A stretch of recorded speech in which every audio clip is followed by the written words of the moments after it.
سڑک پر check post دیکھ کر خضر کو اچھا خاصا غصہ آ گیا۔ اس کا منہ ویسے بھی بنا ہوا تھا کیونکہ معصومہ اسے سیدھے طریقے سے بات نہیں کر رہی تھی، جس کی وجہ سے وہ کافی زیادہ غصے میں تھا۔ وہ جلدی سے جلدی اسے ڈیول کے سامنے لے کے جانا چاہتا تھا تاکہ وہ خود ہی اس سے بات کر کے فائل معصومہ سے لے کر اس کے حوالے کر دے تاکہ وہ شارف تک وہ فائل پہنچائے۔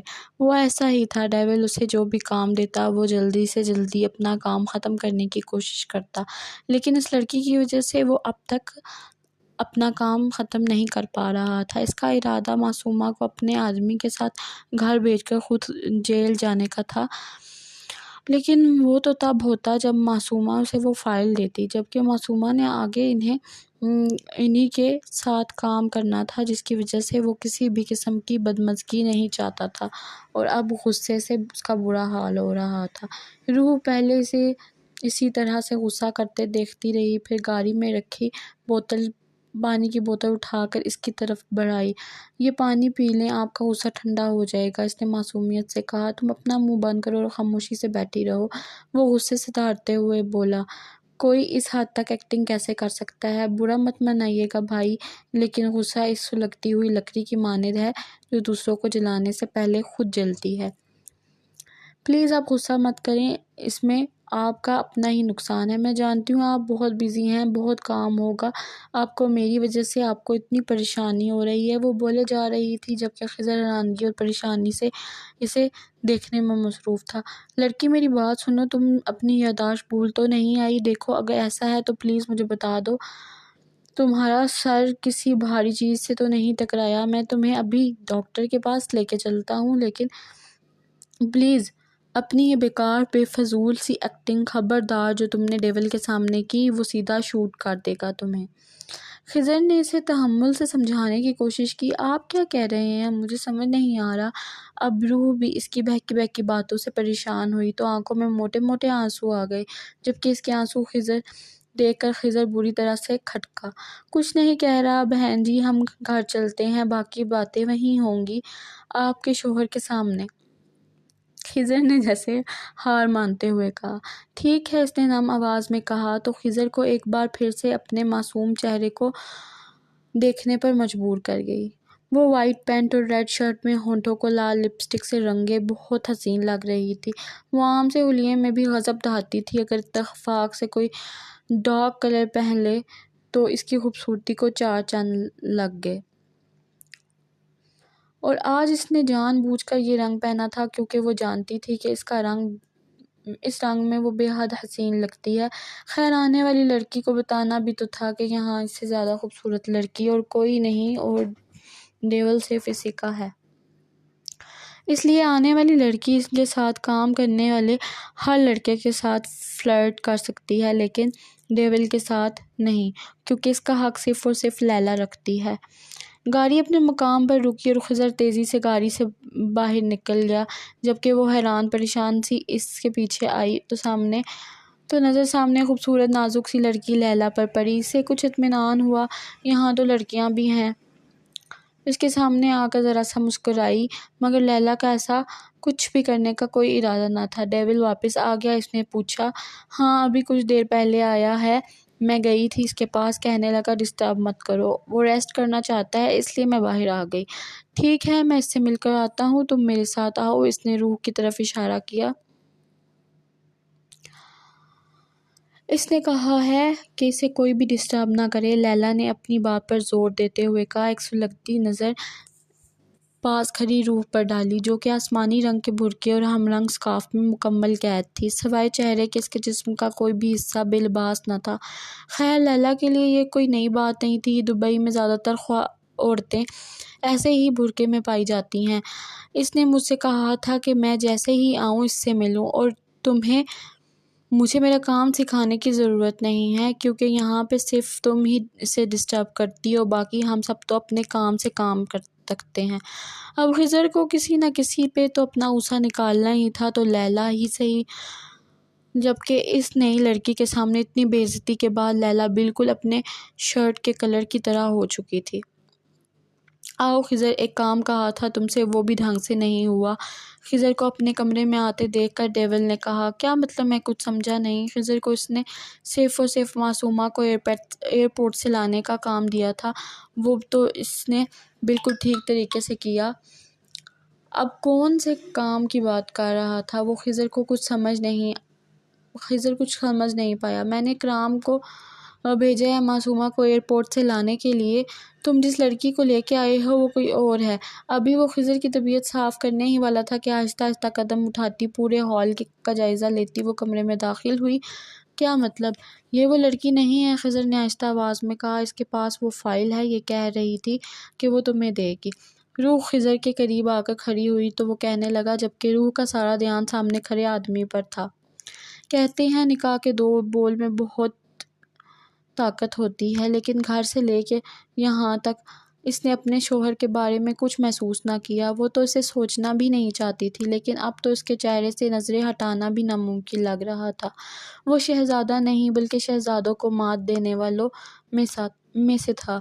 بلکہ ٹھیک کہتی تھی فاطمہ بی بی، اس کی زندگی میں کوئی شہزادہ ہی آئے گا۔ آج اسے یقین آ چکا تھا کہ اس کی قسمت اتنی بھی بری نہیں ہے جتنی کہ سب کہتے ہیں۔ اسے تو خوش ہونا چاہیے تھا، لیکن نہ جانے کیوں اس کی آنکھوں سے آنسو بہنے لگے۔ وہ اس کے سامنے کھڑا اس سے نہ جانے کیا بات کر رہا تھا کہ لیکن روح تو بس اس کے گال پر نمایاں ہونے والا وہ ڈمپل دیکھتی جو بولتے ہوئے اس کے گال پر روشن ستارے کی طرح چمکتا، اور پھر جب وہ خاموش ہوتا تب وہ ستارہ بھی خاموش ہو جاتا۔ دیکھو، تمہیں یہاں نہیں آنا تھا، تم غلطی سے یہاں آ گئی ہو، تمہیں اپنے گھر جانا چاہیے تھا، لیکن فکر کرنے کی ضرورت نہیں ہے، خضر تمہیں چھوڑ آئے گا۔ وہ اس کے قریب کھڑا آہستہ سے اسے بتانے لگا۔ لیکن پھر اس نے نوٹ کیا کہ یہ لڑکی تو اس کی باتوں پر بالکل دھیان نہیں دے رہی۔ تم سن رہی ہو نا میں کیا کہہ رہا ہوں؟ اس بار ذرا اونچی آواز میں بولا۔ روح جیسے خیالوں کی دنیا سے باہر نکل آئی۔ یہ کاغذات، روح کو کچھ سمجھ نہ آیا تو فوراً اپنے ہاتھ میں رکھے نکاح نامہ کے پیپرز اسے دکھانے لگی۔ یہ کیا ہے؟ وہ ذرا سا الجھا، لیکن اس کے ہاتھ سے پیپرز لے لیے۔ یہ ایک نکاح نامہ تھا، یقیناً سامنے کھڑی اس لڑکی کا تھا، روح نور۔ اس نے اس کا نام لے کر اس کی طرف دیکھا۔ جی، مجھے تو سمجھ میں نہیں آ رہا تھا کہ میں آپ کے پاس پہنچوں گی بھی کہ نہیں۔ بہت ڈر لگ رہا تھا۔ آپ کو پتہ ہے جہاز کتنا بڑا تھا؟ وہ اپنے دونوں ہاتھوں کو کھول کر اسے بتانے لگی، جبکہ اس کا سارا جسم لرز رہا تھا۔ میں تو پہلے کبھی بیٹھی بھی نہیں، ابھی ہاتھ کانپ رہے ہیں، ابھی بھی ہاتھ کانپ رہے ہیں۔ وہ ذرا مسکرا کر بولی۔ وہ کیا بول رہی تھی وہ خود بھی نہیں سمجھ پا رہی تھی۔ سامنے کھڑا آدمی اس کا شوہر تھا، اس کے بارے میں سب کچھ جانتا تھا، تو کیا وہ یہ نہیں جانتا ہوگا کہ وہ پہلی دفعہ سفر کرنے پر گھبرائی ہوئی ہے؟ لیکن پھر بھی روح کا دل چاہا کہ آج اس کے سامنے کھل کر سب کچھ بتا دے۔ اس نے کتنی تکلیفیں سہی ہیں، بات بات پر گالی، بات بات پر مار پیٹ، پچھلے 19 سال سے وہ کتنی اذیت سہ رہی ہے۔ یہی تو تھا اس کا ہمدرد، یہی تو تھا اس کا اپنا، اسی کے سامنے تو کھلنا تھا اسے ہی تو اس اپنے دل کا حال بتانا تھا۔ وہی تو تھا اس کا صاحباں، اس کا شوہر، اس کا سب کچھ۔ اب ڈر نہیں لگ رہا؟ اب مل گئے نا؟ اس کی آنکھوں سے آنسو گرنے لگے، لیکن پھر بھی اس کو دیکھ کر وہ مسکرائی۔ اوہ محترمہ، کیا بول رہی ہو تم؟ خضر، جو نہ جانے کب سے ان کی باتوں سے تنگ آ گیا تھا، اب مزید اس غلط فہمی کو ہوا نہیں دے سکتا تھا۔ خضر، ویٹ، تم بیٹھو۔ اس نے خضر کو روک کر روح کو بیٹھنے کا اشارہ کیا۔ وہ آنکھوں سے آنسو صاف کرتی مسکراتی ہوئی بیٹھی۔ تم نے کچھ کھایا؟ اس نے آرام سے روح کو مخاطب کرتے ہوئے پوچھا۔ وہ سمجھ چکا تھا کہ یہ لڑکی اس سفر سے کافی گھبرائی ہوئی تھی، اور اب وہ اسے یہ کہتا کہ وہ اس کا شوہر نہیں بلکہ ایک ڈان ہے اور وہ غلط پتے پر پہنچائی گئی ہے تو وہ مزید گھبرا سکتی تھی۔ اس لیے وہ اسے تحمل سے بات کر رہا تھا۔ اکبر سے کہو کہ کھانے کے لیے کچھ لے کے آئے، تم آرام سے کھانا کھاؤ، پھر بات کرتے ہیں، اس نے نرمی سے روح کو کہا، اور خضر کو لے کر باہر نکل آیا۔ یہ نکاح نامہ لو اور پتہ کرو اس لڑکی کا شوہر کہاں ہے۔ اس طرح سے کرتا ہے کوئی؟ ایسے کیسے اکیلے لڑکی کو بھیج دیا؟ ہاں، بیچاری کتنی ڈری ہوئی ہے۔ وہ ڈیول کی وجہ سے اس سے سختی سے بات کر رہا تھا، اب نارمل ہو گیا۔ کیونکہ ڈیول خود اس سے اتنی نرمی سے بات کر رہا تھا۔ تو وہ کیا پاگل تھا اتنی معصوم لڑکی سے اتنی سختی سے پیش آتا؟ میں پتہ کرواتا ہوں اس کے شوہر کا، تب تک ہم اس لڑکی کو نہیں بتائیں گے کہ وہ انجان لوگوں کے پاس ہے۔ اور لیلا سے بھی کہو نارمل انسانوں کی طرح اس کے قریب رہے، ضروری نہیں کہ جیسا ہم سوچ رہے ہیں وہ ایسی ہی ہو۔ اس بار ڈیول کے لہجے میں کچھ اور تھا۔ مطلب میں کچھ سمجھا نہیں۔ خضر کو یہ بات کہتے ہوئے ہمیشہ ہی شرمندگی ہوتی تھی، لیکن وہ بھی کیا کرتا، ڈیول ہمیشہ آدھی بات چھوڑ دیتا تھا۔ ضروری نہیں کہ معصوم چہروں کے پیچھے لوگ بھی معصوم ہوں، یہ ہمارے کسی دشمن کی چال بھی ہو سکتی ہے۔ لیلا سے کہنا اکرم آ جائے تو فائل لے کر جیل چلی جائے۔ اس نے خضر کا کندھا تھپتھپایا اور باہر نکل گیا۔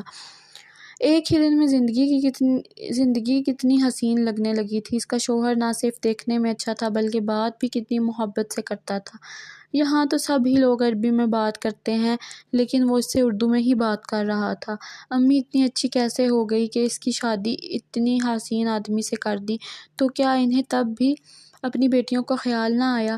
یا سچ میں وہ اس کی بھلائی چاہتی تھی؟ وہ اپنی الجھی سوچوں میں پورا حال دیکھ چکی تھی۔ اسے تو گھر ہی لگ رہا تھا، لیکن کھانا رکھ کے جانے والے آدمی نے اسے بتایا تھا کہ یہ گھر نہیں ہے بلکہ کام کی جگہ ہے۔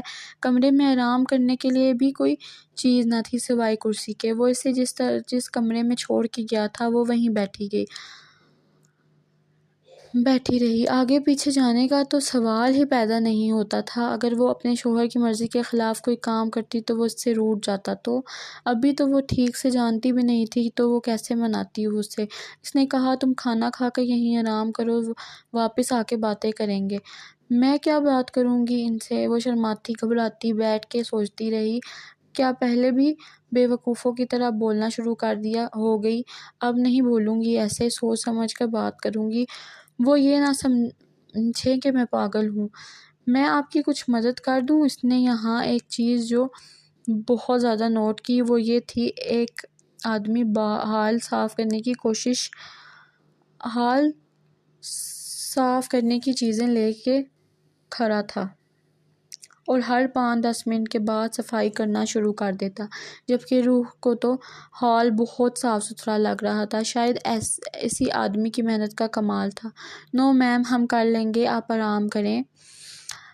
آدمی کا لہجہ عربی، لیکن بات وہ اردو میں کر رہا تھا۔ یہاں پہ سب لوگ اردو میں بات کرتے ہیں۔ اس سے رہا نہ گیا تو پوچھنے لگی، جی میم، یہاں سبھی لوگ اردو میں بات کرتے ہیں، جس کو اردو نہیں آتی وہ سیکھ لیتا ہے، جیسے میں نے سیکھی۔ ڈیول اپنے سارے کام اردو میں کرواتے ہیں تاکہ مخالف پارٹی ہمیں نہ سمجھ سکے۔ سامنے کھڑے آدمی نے اسے تفصیل سے سمجھایا۔ شاید اسے ابھی تک یہ بات نہیں پتہ تھی کہ وہ معصومہ نہیں بلکہ کوئی اور ہے۔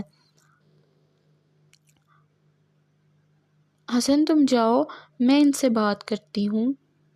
روح نے مڑ کر دیکھا تو صبح دروازے والی لڑکی کھڑی تھی، لیکن اب اس کے کپڑے کچھ اور تھے۔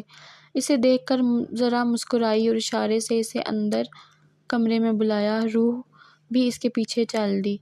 نام کیا ہے تمہارا؟ اس نے مسکرا کر پوچھا تو روح بھی ذرا سا مسکرائی۔ روح نور، میں لیلا ہوں، یہاں کام کرتی ہوں۔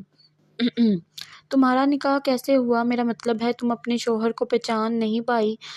لیلا کو اس لڑکی کے بارے میں پوچھنے کے لیے کہا گیا تھا، سو وہ نارملی اپنا کام کرنے لگی۔ یارم نے اس پر سختی کرنے سے منع کیا تھا، کیونکہ اس کا ارادہ اس لڑکی کو صحیح سلامت اس کے گھر تک پہنچانا تھا۔ جی وہ دراصل فون پر نکاح ہوا تھا، میں نے دیکھا نہیں ان کو، اس لیے پہچان نہیں پائی۔ مطلب تم نے اس کی کوئی تصویر بھی نہیں دیکھی تھی؟ پہلے لڑکی سے پوچھا جاتا ہے کہ تم شادی کرنے کے لیے تیار ہو، تصویر دکھائی جاتی ہے، بات وغیرہ ہوتی ہے فون پر۔ نہیں ایسا کچھ نہیں ہوا، مجھے تو نکاح سے ایک دن پہلے ہی پتہ چلا تھا کہ میرا نکاح ہے، روح نے مسکراتے ہوئے بتایا، جیسے اپنا ہی مذاق بنا رہی ہو۔ اوہ اچھا، یعنی ارینج میرج ہے؟ لیلا نے اس کے احساس کمتری دور کرنے کی کوشش کی۔ جی وہ بس اتنا ہی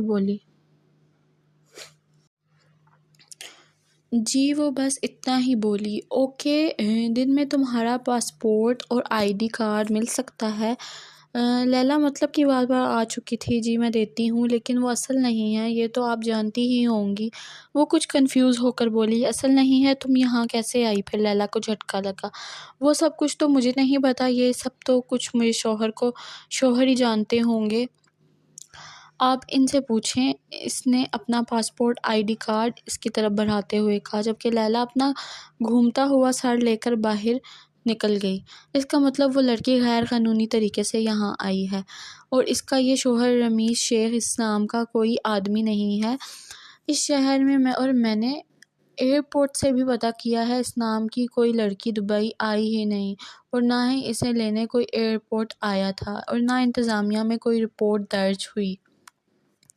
ID کارڈ پر کیا نام لکھا ہے اور پاسپورٹ کہاں ہے اس لڑکی کا؟ لیلا خضر نے پوچھا۔ ہاں میں نے لے لیا تھا، یہ ہے، اپنے ہاتھ میں پکڑا پاسپورٹ اور ID کارڈ اس کے حوالے کیا، جس پر تصویر تو اسی کی لگی تھی لیکن نام کسی اور کا درج تھا۔ مجھے تو یہ کوئی گیم لگ رہا ہے، شارف نے کہا، جو ابھی کچھ دیر پہلے ہی جیل سے چھوٹ کر آیا تھا۔ گیم تو ہے یہ، لیکن ہمارے ساتھ نہیں، اس لڑکی کے ساتھ۔ اس لڑکی کے گھر والوں کے بارے میں پتہ کرواؤ، اس گیم میں اس کے گھر والے بھی شامل ہیں، اس نے تحمل سے سمجھاتے ہوئے کہا۔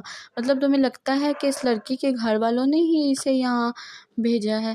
خضر نے بات میں حصہ لیا۔ مجھے تو ایسا ہی لگ رہا ہے، خیر لیلا آج کی رات اسے اپنے ساتھ لے جاؤ، اس نے لیلا کو مخاطب کرتے ہوئے کہا۔ نہیں ڈیول، میں تو کلب جانے والی ہوں اور میرا تو کافی دیر تک وہاں رہنے کا ارادہ ہے، یہ اکیلی میرے گھر میں کیا کرے گی؟ اور اسے دیکھ کر لگتا نہیں ہے کہ یہ میرے ساتھ کلب آنا چاہے گی، لیلا نے پریشانی سے کہا، جو بہن جی ٹائپ کو اپنے ساتھ کلب تو نہیں لے کے جا سکتی تھی۔ میرے ساتھ بھیج دو، شارف نے ذرا شرماتی مگر عام آواز میں کہا، جس پر خضر نے اسے گھور کر دیکھا۔ یقیناً ڈیول نے نہیں سنا تھا، اگر سن لیتا تو اس کا قورمہ بنا دیتا۔ معصومہ کا کیا انتظام کیا ہے آج کی رات؟ ڈیول نے پوچھا۔ نئی لڑکی ہے، اس طرح اسے چھوڑ تو نہیں سکتے، اس لیے میں نے یہ گودام میں اس کا انتظام کروایا تھا، اس کے بابا بھی وہیں رہتے تھے، اس کا کہنا ہے کہ یہاں اس کے بابا رہتے تھے، یہ وہیں رہنا چاہتی ہے، خضر نے تفصیل سے بتایا۔ وہاں پر بھی اس لڑکی کو نہیں رکھ سکتے، وہاں اسلحہ ہے، اسلحہ دیکھ کر کہیں کچھ گڑبڑ ہی نہ ہو جائے، لیلا نے کہا۔ اور کسی ہوٹل میں بھی نہیں رکھ سکتے، اگر پولیس کو شک ہو گیا تو مزید مصیبت، شارف نے کہا۔ ٹھیک ہے، میرے ساتھ رہے گی، ڈیول نے کچھ سوچتے ہوئے تینوں کے سر پر دھماکہ کیا۔ تمہارے ساتھ کیوں رہے گی؟ وہ لیلا نے اپنا سر غصہ دباتے ہوئے کہا۔ لیلا میں تمہارے آگے جواب دہ نہیں ہوں، اور یہ بات آخری بار بتا رہا ہوں، اسے لگتا ہے کہ میں اس کا شوہر ہوں، اگر میرے ہوتے ہوئے وہ کہیں بھی اور گئی تو مزید مسئلہ بن جائے گا۔ میں گناہ گار بندہ ہوں، اس لڑکی کے ساتھ کچھ بھی برا نہیں ہونے دے سکتا، اور اس کی مدد نہ کر کے مزید گناہ گار نہیں ہو سکتا۔ اسے صحیح سلامت اس کے گھر پہنچاؤں گا، تب تک اس لڑکی کو نہیں پتہ چلنا چاہیے کہ ہم کیا کرتے ہیں اور کون ہے۔ نارمل انسانوں کی طرح اس کے ساتھ رہو، خاص کر کے تم، اس نے لیلا کو گھورتے ہوئے کہا۔ لیکن وہ تمہیں اپنا ہسبینڈ سمجھتی ہے ڈیول، اس نے ہسبینڈ پر زور دیتے ہوئے کہا۔ ہاں لیکن میں اسے اپنی بیوی نہیں سمجھوں گا، میری نظر میں وہ کسی اور کی بیوی ہے، اور ہم تب تک اس کی غلط فہمی ہم دور نہیں کر سکتے جب تک یہاں سے چلی نہیں جاتی۔ اگر کسی کو پتہ چل گیا کہ یہاں کوئی انجان لڑکی ہمارے ساتھ ہے، سب سے پہلے انسپکٹر صارم الرٹ ہوگا، وہ تو پہلے ہی ہمارے پیچھے پڑا ہے، صرف ایک موقع کی تلاش میں ہے، وہ صرف ایک، وہ بھی تم میں سے کسی کی نہیں بلکہ میری ایک غلطی پر نظر رکھے ہوئے ہے، اور میں اسے موقع نہیں دے سکتا، اور اگر لڑکی کو پتہ چل گیا کہ ہم کون ہیں تو سب سے پہلے یہ پولیس میں جائے گی۔ مجھے سمجھ میں نہیں آتا انسپکٹر صارم تمہارے پیچھے کیوں پڑا ہے، ہم سب بھی تو ہیں، میں کتنی بار اس کا دھیان تمہارے اوپر سے ہٹا کر اپنی طرف دلانے کی کوشش کی، لیکن پھر سے وہ تمہارے خلاف ثبوت کیوں ڈھونڈنے لگتا ہے؟ انسپکٹر صارم ہمیں کیوں کچھ نہیں کہتا؟ کیونکہ اگر درخت سے سارے پتے اتار کر پھینک بھی دیے جائیں تو بھی درخت نئے پتے اگا لیتا ہے، لیکن اگر اسی درخت کو زمین سے اکھاڑ کر پھینک دیا جائے تو وہ بنجر ہو جاتا ہے۔ اور اس کے سب پتے سوکھ جائیں گے۔ انسپکٹر صارم کی نظر درخت پہ ہے، پتوں پر نہیں۔ وہ سب صبح 10 بجے سے لے کر اب تک اسی کمرے میں بیٹھی تھی۔ وہ سفر کی وجہ سے اتنی تھکی ہوئی تھی، لیکن پھر بھی یہاں پر کوئی آرام کرنے کے لیے جگہ نہ تھی۔ اسے آرام کرنے کی عادت بھی نہ تھی، سارا دن تو وہ کسی نہ کسی کام پر لگی رہتی اور اب بھی کمرے میں گھوم رہی تھی۔ جب آہستہ سے دروازہ کھٹکھٹا کر وہ اندر آیا، گھر چلیں لہجے میں اب بھی وہی نرماہٹ تھی۔ وہ مسکرائی، جی چلیں۔ اس نے صبح سے وہی برقع پہن رکھا تھا۔ وہ اپنا سامان اٹھانے لگی تو یارم نے اسے منع کر دیا، تم رہنے دو، میرا آدمی لے آئے گا۔ اسے چلنے کا اشارہ کر کے وہ آگے چل، وہ بھی جلدی سے اس کے پیچھے آئی۔ وہاں کھڑے آدمی نے اس کے لیے گاڑی کا دروازہ کھولا۔ ٹی وی ڈراموں میں اسی طرح سے نوکروں کو دروازہ کھولتے دیکھتی تھی، آج اپنے لیے ایسی خاطر تواضع دیکھ کر اس کی ہنسی نکل گئی۔ پھر دھیرے سے تھینک یو بول دیا۔ گاڑی میں ان دونوں میں کوئی بات نہ ہوئی۔ پھر ایک جگہ یارم نے گاڑی روکی اور گاڑی سے نکل کر نہ جانے کہاں چلا گیا۔ آگے پیچھے نظر دوڑاتی جب روح کی نظر سر پر گئی، اس نے جب چھوٹے چھوٹے بچوں کو سر پر لیٹے ہوئے دیکھا تو سوچنے لگی، یا اللہ، یہ سب ضرور میری طرح یتیم ہوں گے۔ بچوں کی بے بسی دیکھا اسے اپنا بچپن یاد آنے لگا۔ اسے پتہ بھی نہ چلا کہ کب یارم گاڑی میں آ کر بیٹھا اور گاڑی سٹارٹ ہو گئی۔ خاموشی طویل تھی۔ لگتا ہے ہوا پانی بدلنے کی وجہ سے تمہاری طبیعت خراب ہو رہی ہے، کب سے اس کی سو سو کی آواز سنتا بولا۔ نہیں میں تو بالکل ٹھیک ہوں، اس نے رندھی ہوئی آواز میں کہا۔ اوہ اچھا، تو تم رو رہی ہو، یارم نے اب اس کے چہرے کو دیکھتے ہوئے کہا۔ کیوں رو رہی ہو تم؟ یارم خود بھی سمجھ نہ پایا کہ یہ سوال اس نے کیوں پوچھا ہے۔ شاید اس نے اس طرح سے کسی کو کبھی روتے ہوئے نہیں دیکھا تھا۔ وہاں چھوٹے بچے، اس نے بات ادھوری چھوڑ دی۔ کیا پاکستان میں بیکاری نہیں ہے؟ اس نے آرام سے پوچھا۔ لیکن سڑک پہ نہیں سوتے۔ وہ اس سے یہ نہیں کہہ پائی کہ وہ کبھی گھر سے باہر نکل کر سڑکوں پر ایسے سوتے کسی بھکاری کو دیکھ نہیں پائی۔ خاموشی ایک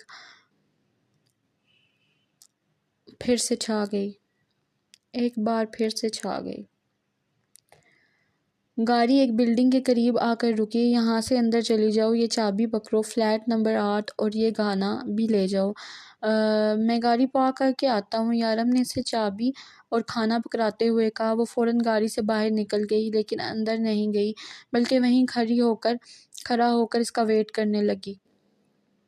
وہ اسے یہ کیسے کہتی کہ اسے اکیلے جانے میں ڈر لگتا ہے، کیا سوچیں گے وہ کہ یہ ہر چیز سے ڈرتی ہے، اس لیے وہیں رک کر اس کا انتظار کرنے لگی۔ تقریباً 4-5 منٹ میں وہ اس کے ساتھ آ کر رکا۔ وہ میں آپ کا انتظار کر رہی تھی، اس نے پوچھا۔ نہیں، لیکن پھر بھی روح بتانے لگی۔ ٹھیک ہے چلو۔ اس کے ہاتھ سے چابی لے کر وہ آگے کی طرف چلنے لگا۔ ایک نیا سفر تھا اس کے لیے۔ وہ اس کی قدم سے قدم ملا کر چلنے لگی۔ اس نے لفٹ کا بٹن پریس کیا، لفٹ نے انہیں ان کی منزل تک پہنچایا۔ وہ اس کی حرکت کو غور سے دیکھ رہی تھی، اس کے چہرے کو دیکھ کر بار بار ایک عجیب سی شرم سے آ گھیرتی تھی۔ کبھی وہ شرماتے ہوئے اپنی انگلیاں چٹکتی، کبھی اپنی آنے والی زندگی کا سوچ کر مسکراتی، لیکن وہ سب کچھ جانتے ہوئے بھی انجان بنا رہا۔ اس نے آ کر فلیٹ کا دروازہ کھولا۔ فلیٹ بہت بڑا نہ تھا۔ دروازے پر رک کر ایک ہی نظر میں اس نے سارا فلیٹ دیکھ لیا۔ 2 بیڈ روم، ایک کچن، باتھ روم کا دروازہ کہیں نہیں تھا، ضرور بیڈ روم کے ساتھ تھے، لیکن فلیٹ بالکل صاف ستھرا تھا۔ تم یہاں بیٹھو، میں کھانا نکال کر لے کے آتا ہوں، اس نے اسے بیٹھنے کا اشارہ کیا۔ آپ کیوں کریں گے، میں کرتی ہوں نا، یہ تو عورتوں کے کام ہے۔ اس نے جلدی سے اس کے ہاتھ سے کھانے کے شاپر لیے اور اوپن کچن کی طرف آئی۔ یارم کچھ نہیں بولا، کیونکہ وہ کسی بھی طرح اسے شک میں نہیں ڈال سکتا تھا، جبکہ اس کی نظریں کچن کی طرف تھی۔ پورے گھر کی طرح یہ بھی صاف ستھرا تھا، اس کا مطلب تھا کہ اس کا شوہر صفائی پسند ہے۔ روح نے اچھی بیویوں کی طرح سے یہ بات اپنے دماغ میں بٹھا لی، پھر کھانا برتنوں میں نکال کر لائی۔ دونوں نے آرام سے کھانا کھایا۔ نہ جانے اس ڈش کا کیا نام تھا، مگر تھی بہت مزے کی۔ وہ یہ تو نہیں جانتا تھا کہ اسے کیا پسند ہے اور کیا نہیں، لیکن پھر بھی وہ اپنی طرف سے ایسی چیز لے کے آیا تھا جسے وہ سکون سے کھا لے، اور ایسا ہی ہوا تھا۔ اس نے سکون سے کھانا کھایا اور پھر برتن نہ صرف وہاں سے اٹھا کے لے کے گئی، بلکہ اچھے سے دھو کر واپس اسی جگہ پر رکھ کر باہر آئی۔ آپ چائے پیتے ہیں؟ یارم کھانا کھا کر آرام سے آنکھیں بند کر کے صوفے سے ٹیک لگا کر بیٹھا تھا جب پیچھے سے نرم سی آواز سنی۔ ہاں، اسے سوال عجیب لگا لیکن پھر جواب دیا۔ شاید وہ اس سے بات کرنا چاہتی تھی تبھی بے تکے سوال پوچھ رہی تھی۔ میں بناؤں آپ کے لیے؟ اس نے پیار سے پوچھا۔ ہاں بناؤ۔ وہ اس وقت تنہائی چاہتا تھا، اب وہ اسے کسی بھی بہانے سے میسر ہو کیا فرق پڑتا ہے۔ لیکن اس کی بات سن کر روح خوشی سے اٹھی اور چائے بنانے چلی گئی، اور پھر اگلے 5 منٹ بعد وہ چائے کے ساتھ حاضر تھی۔ وہ ویسے بھی رات کو چائے پینے کا عادی تھا لیکن ہمیشہ وہ خود بناتا تھا، آج پہلی بار کسی دوسرے کے ہاتھ کی چائے پینے جا رہا تھا۔ تم اس کمرے میں سو جانا، میں اس کمرے میں سوؤں گا، اس نے چائے پیتے ہوئے کہا۔ کیا مطلب؟ میں کچھ سمجھی نہیں۔ چہرے کی رونق غائب ہوئی تھی۔ میرا مطلب ہے مجھے کچھ کام کرنا ہے، تم بیکار میں ڈسٹرب ہوگی، ویسے بھی سفر سے تھکی ہوئی ہو، تم اس کمرے میں جا کر آرام کرو، میں اپنا کام ختم کر لوں۔ جی اچھا، وہ کہہ کر چائے کے کپ اٹھانے لگی۔ یہ رہنے دو، میں اٹھا لوں گا، تم جاؤ آرام کرو۔ وہ ہمیشہ سے اپنے کام خود کرتا تھا، میرے ہوتے ہوئے آپ کام کیوں کریں گے؟ وہ مسکراتے ہوئے بولی اور کپ اٹھا کر کچن میں چلی گئی۔ تقریباً 5 منٹ کے بعد گیلے ہاتھ سکارف سے صاف کرتی باہر نکلی۔ اس نے اپنا برقع اب تک نہ اتارا تھا۔ ایک بات کہوں آپ سے؟ کمرے میں جاتی ہوئی واپس پلٹی۔ کہو۔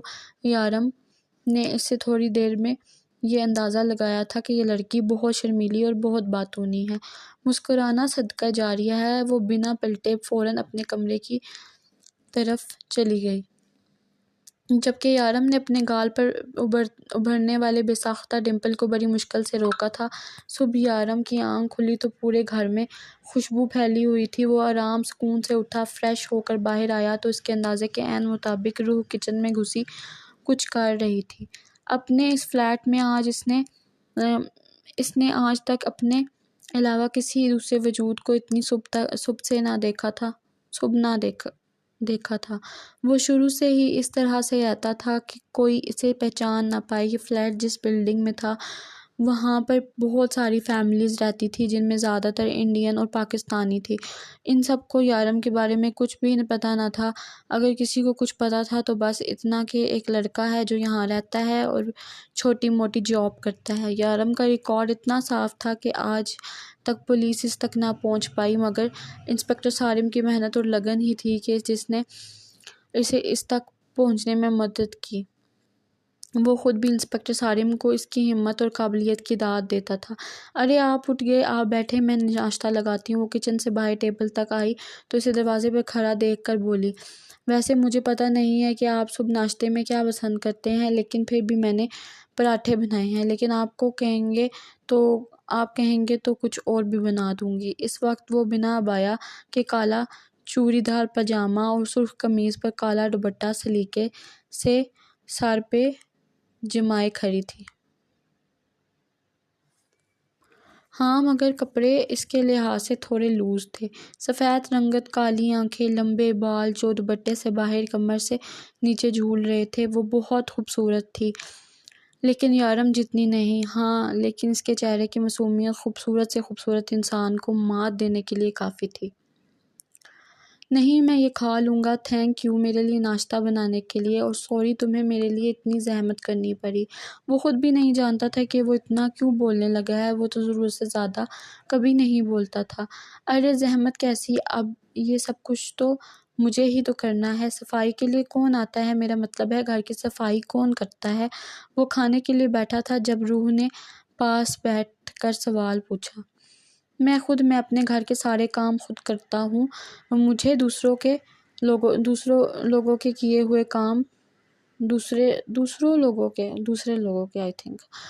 لوگوں کے کیے گئے کام پسند نہیں آتے، اور دبئی میں آسانی سے نوکر ملنا بھی بہت مشکل ہے۔ یہاں تقریباً سبھی لوگ اپنے کام خود کرتے ہیں اور کھانا بھی خود بناتے ہیں۔ روح نے حیران ہو کر پوچھا۔ زیادہ تر خود ہی بناتا ہوں، اگر دیر ہو جائے تو باہر سے لے آتا ہوں۔ بس اتنا کہہ کر وہ ناشتہ کرنے لگا، مگر اسے یہ نہیں کہہ پایا کہ اسے خاموشی میں کھانا کھانا پسند ہے۔ وہ بس اس لڑکی کو یہ نہیں بتانا چاہتا تھا کہ وہ ایک ڈان ہے اور یہ لڑکی غلط ایڈریس پر پہنچی ہے۔ لیکن اس کے لیے اس لڑکی سے باتیں کرنے کی ضرورت تو نہ تھی۔ وہ کیوں اسے اپنی پرسنل باتیں بتا رہا تھا؟ رات میں اس نے جب کہا کہ وہ دوسرے کمرے میں سو جائے تو اس کی اداسی کیوں اس سے پریشان کر گئی تھی؟ خوبصورت سے خوبصورت لڑکی اس کی زندگی میں آئی تھی، اس نے پلٹ کر کبھی ان کی طرف دیکھا بھی نہیں۔ لیلا اس کی ایک نظر پر بیٹھی تھی، لیکن اس نے لیلا کو کبھی اتنی اہمیت نہ دی۔ لیکن اس لڑکی کی صرف اداسی سے پریشان کر رہی تھی۔ وہ چاہتا تھا کہ جس طرح سے یہ لڑکی ہنستی کھیلتی یہاں آئی ہے، اسی طرح اسے اپنے گھر پہنچا دیا جائے۔ ہاں، وہ بس اس کے ساتھ کچھ غلط نہیں ہونے دینا چاہتا تھا، اس کی معصومیت کو برباد نہیں ہونے دینا چاہتا تھا، بس یہی تو وجہ تھی۔ کیسا بنا ہے اپنی سوچوں میں وہ بیٹھا آرام سے ناشتہ کر رہا تھا جب اچانک سے روح کی آواز بہت قریب سے محسوس ہوئی۔ وہ ایکسائٹڈ سی کھڑی اس سے پوچھ رہی تھی۔ اچھا، بہت اچھا، بس اتنا سا بول کر وہ پھر سے ناشتہ کرنے میں مگن ہو گیا۔ میں آپ کے لیے روز بناؤں